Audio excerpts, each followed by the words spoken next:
El mito de nuestro origen semita, y con este mito dejamos de un lado la primera colonización antioqueña para adentrarnos en la segunda, que tal vez está ligada al mito mismo. Oh Adonai, potente de Jesse, que en lo alto presentas olor a fragante nardo, llave de David que abre al desterrado la cerrada puerta del regio palacio. La novena de aguinaldos. ¿Cómo es que una celebración que rememora la llegada del Mesías presenta expresiones de la religión judía? La Iglesia Católica ya advirtió acerca de esto. Sin embargo, el pueblo antioqueño reza con júbilo y orgullo su novena y enseña con cantos y alegría la llegada de Jesús el Mesías. Pareciera ser que en el pueblo antioqueño se fusionaran las dos religiones de manera natural y armónica, sin que nos cuestionemos si nuestros rezos tienen una connotación de origen hebreo. Todos los 7 de diciembre se celebra en Antioquia el Día de las Velitas o las Luces. Esta fiesta guarda una gran similitud con el Hanukkah, fiesta de origen judío, conocida como la fiesta del milagro de la luz, que se celebra casi por la misma época por el pueblo judío y que consiste en encender velas en el atrio de sus templos. ¿Mera coincidencia? ¿O simplemente el testigo silencioso de otro de los grandes mitos que se tejen acerca del pueblo antioqueño? El mito de que los paisas somos judíos de origen sefardita. Si visitamos una casa antioqueña, muy particularmente del suroeste de esta región, nos encontraremos con rasgos arquitectónicos y culturales muy particulares. A la entrada de la casa o en el salón principal, un cuadro del corazón de Jesús, dando como testimonio la fe cristiana. Esto contrasta con el patio central, que en muchas ocasiones, acompañado por una fuente, obedece más a una costumbre mora, incorporada a la cultura española y sefardita de la España de los siglos XV y XVI. Un comedor muy amplio, siempre acompañado de un lavamanos que utilizaban 3 veces al día antes de cada comida. Este lavamanos se relaciona directamente con el aguamanil usados por los judíos para limpiarse antes de comer. ¿Qué no decir de los famosos baños de inmersión o albercas? Ningún otro pueblo tiene la costumbre de hacer estos baños de manera tan peculiar, pues es función básica en la relación marital. Una tradición muy paisa es la de la parva para tomar el algo, término que usan hasta hoy los judíos en todo el mundo. Parve neutral.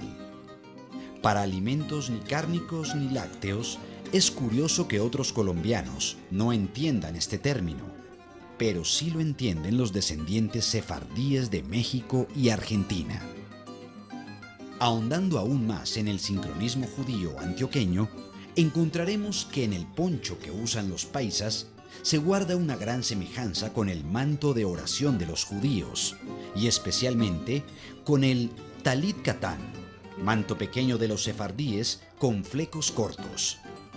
Las alpargatas son un calzado apropiado para celebrar el gran ayuno judío, y aunque para los paisas eran de uso frecuente, vale preguntarse si estas son parte de la herencia judía. El zurriago o perrero, con ese largo cuero amarrado y trenzado entre los dedos, muestra una forma oculta de llevar las tiras de cuero del telifín, las cuerdas de oración o filacterias. Lo más curioso es que toda esta vestimenta es la que tipifica completamente al prototipo paisa.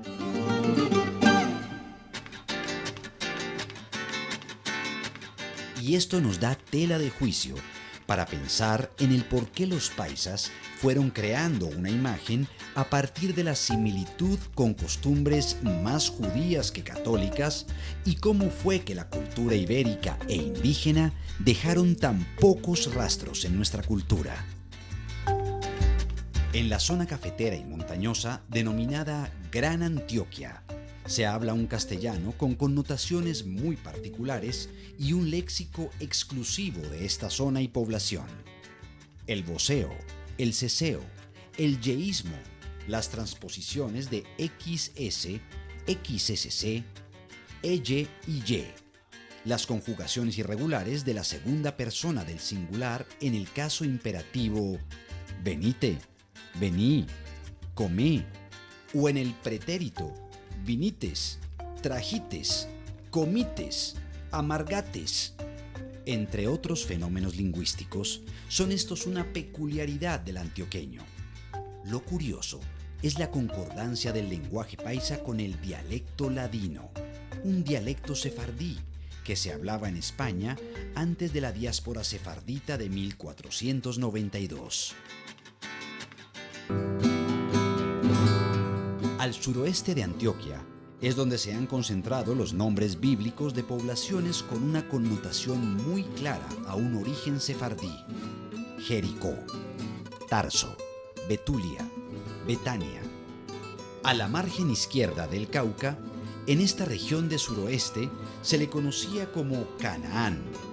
Este nombre quedó relegado para las fincas como lo podemos ver hoy en día.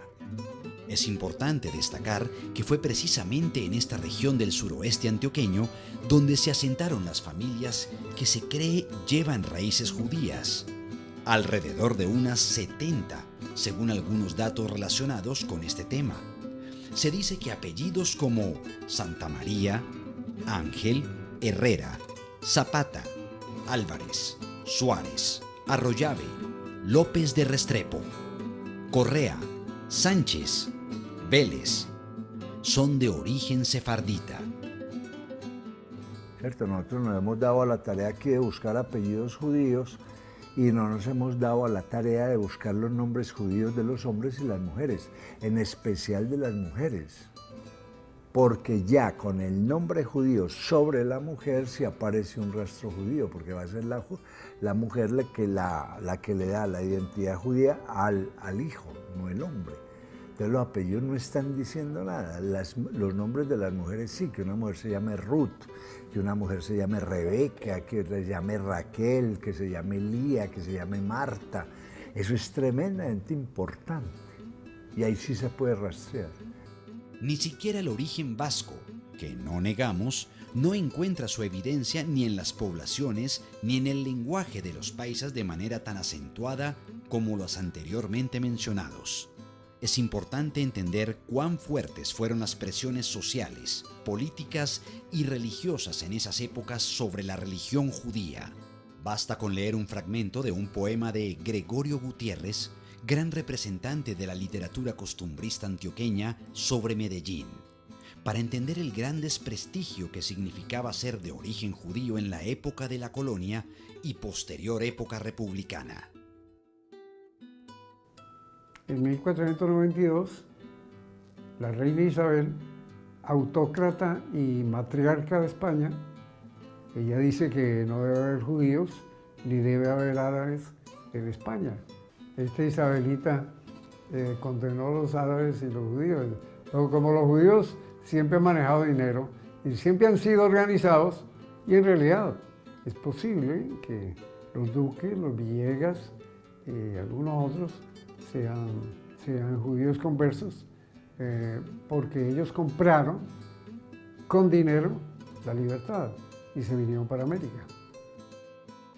Los judeos cristianos, o marranos como los llamaban en esa época, eran tratados con gran desprecio y envidiados por la gran fortuna que poseían. Siendo así, la Santa Inquisición puso sus ojos en ellos, y estos se vieron obligados a buscar nuevos vientos.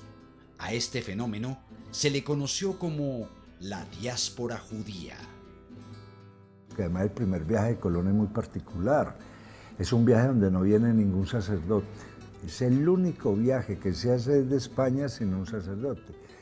Algunos teóricos y algunos historiadores, por ejemplo, han dicho que la tarea de Colón era buscar tierras para los judíos.